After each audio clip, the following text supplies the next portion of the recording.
दोस्तों आज हम मराठा राज्य और संघ के बारे में कुछ तथ्यों पर नजर डालेंगे। सबसे पहले उसमें है शिवाजी का जन्म 1627 ईस्वी में शिवनेरी के किले में हुआ तथा शिवनेरी देवी के नाम पर इनका नाम शिवाजी रखा गया। इनके पिता शाहजी भोंसले तथा माता जीजाबाई थी।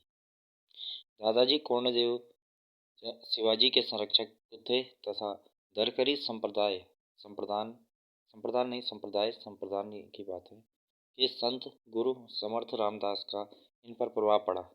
शिवाजी ने अपने पहले अभियान के तहत 1643 ईस्वी में बीजापुर से सिंहगढ़ का किला छीन लिया। 1665 में इन्होंने रायगढ़ को अपनी राजधानी बनाया। 1657 ईस्वी में अहमदनगर एवं जुन्नार पर आक्रमण के समय इन्होंने पहली बार मुगलों औरंगजेब का सामना किया। बीजापुर के सरदार अफजल खान ने दिसंबर 1659 में शिवाजी की जल से हत्या करने की योजना बनाई, परंतु शिवाजी ने उनका वध कर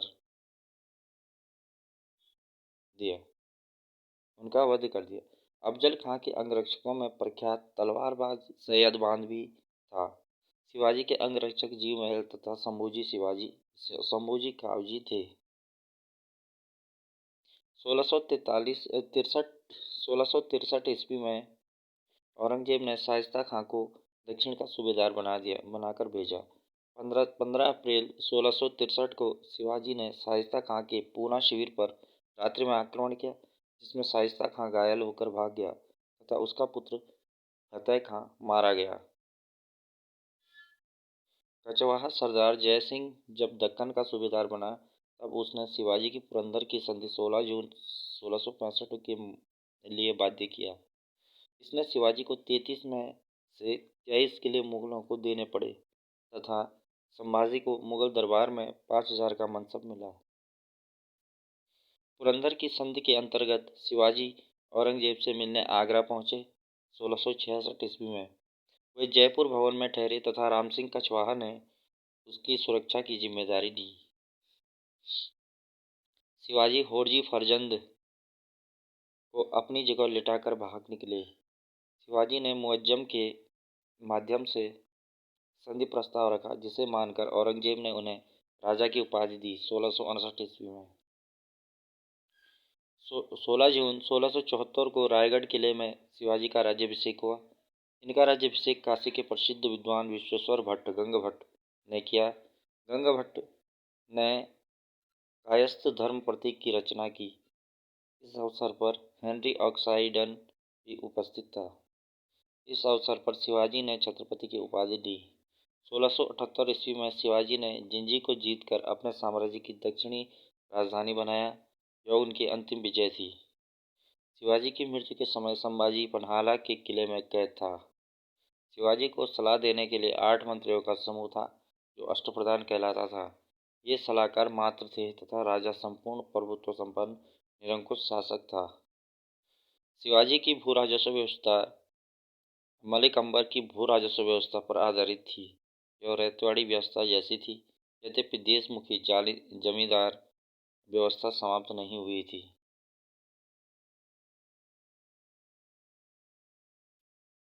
शिवाजी ने उपज का 33% भूभाग वसूला, जो बाद में 40% हो गया जब अन्य कर समाप्त कर दिए गए। शिवाजी ने पड़ोसी राज्यों में चौथ मराठा आक्रमण से सुरक्षा के लिए तथा सरदेशमुखी क्षेत्र का सबसे बड़ा देशमुख होने के नाते वसूला। चौथ राज्यों की आय का चौथाई तथा सरदेशमुखी राज्य की आय का 10वां हिस्सा था। शिवाजी ने सैनिकों को नगद वेतन दिए।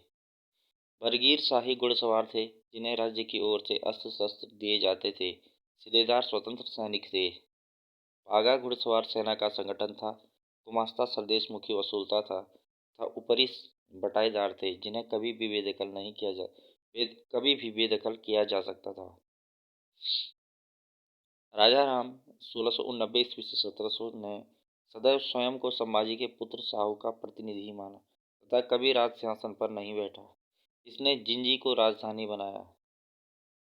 शिवाजी द्वितीय 1700 से 1707 तथा शाहू के बीच सत्ता को लेकर संघर्ष हुआ। शाहू को 1707 ईस्वी में जुल्फिकार खां के कहने पर आजम बहादुर शाह ने रिहा कर दिया। खेड़ा के युद्ध में शाहू ने ताराबाई शिवाजी द्वितीय को परास्त किया। इससे ताराबाई दक्षिण क्षेत्र में चली गई तथा उसने कोल्हापुर को अपनी राजधानी बनाया, जबकि शाहू उत्तरी क्षेत्रों में काबिज रहा।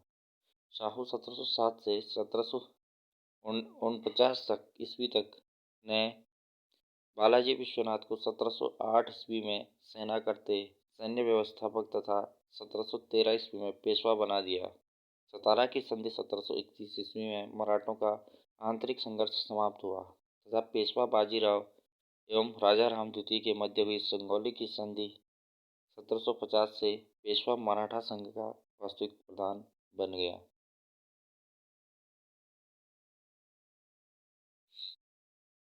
बालाजी विश्वनाथ ने मुगलों की ओर से 1719 ईस्वी में सैयद हुसैन अली से संधि की, जिसमें रफ़ी दर्जात ने शाहू को महाराष्ट्र तथा शाहू द्वारा विजित प्रदेशों का स्वामी माना एवं दक्कन के मुगल सूबों से चौथ तथा सरदेश मुखी वसूलने के अधिकार को मान्यता दी।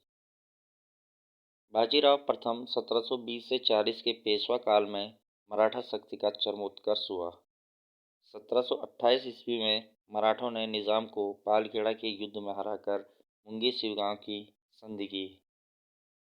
1737 ईस्वी में मराठा सेना दिल्ली पहुंची। 1737 में मराठों ने भोपाल में निज़ाम को परास्त किया। परिणाम स्वरूप दुराई सराय की संधि हुई। परिणाम संपूर्ण मालवा तथा नर्मदा से चंबल तक का संपूर्ण क्षेत्र मराठों को मिल गया। 1739 ईस्वी में मराठों ने बसीन के युद्ध में पुर्तगालियों को हटाकर सालसेट एवं बसीन छीन लिया। बालाजी बाजीराव 1740 से 61 ईस्वी के काल में संगोला की संधि हुई। हैदराबाद के निज़ाम को 1752 में परास्त करके जलकी की संधि की। 1761 ईस्वी में पानीपत के तृतीय युद्ध में अहमद शाह अब्दाली के विरुद्ध मराठों की करारी हार हुई। इस युद्ध में अवध के शुजाउद्दौला, रोहिला सरदार, हाफिज खां तथा रहमत खां ने अब्दाली का साथ दिया। Thank you. एक पेज और है। माधवराव प्रथम 1761 से 72 के काल में मुगल बादशाह शाह आलम द्वितीय मराठों के संचरण में 1772 ईस्वी में आ गया। माधव नारायण राव 1774 से 96 की अल्पायु होने के कारण बाराभाई नामक 12 सदस्यीय परिषद राज्य का प्रबंध करती थी। इस परिषद में नाना फडणवीस, महादजी सिंधिया आदि थे। 1775 ईस्वी में रघुनाथ राव ने अंग्रेजों से सूरत की प्रथम संधि की। परिणाम स्वरूप प्रथम आंग्ल मराठा युद्ध हुआ। सालबाई की संधि 1782 ईस्वी महादजी सिंधिया तथा अंग्रेजों के बीच से प्रथम आंग्ल मराठा युद्ध समाप्त हुआ।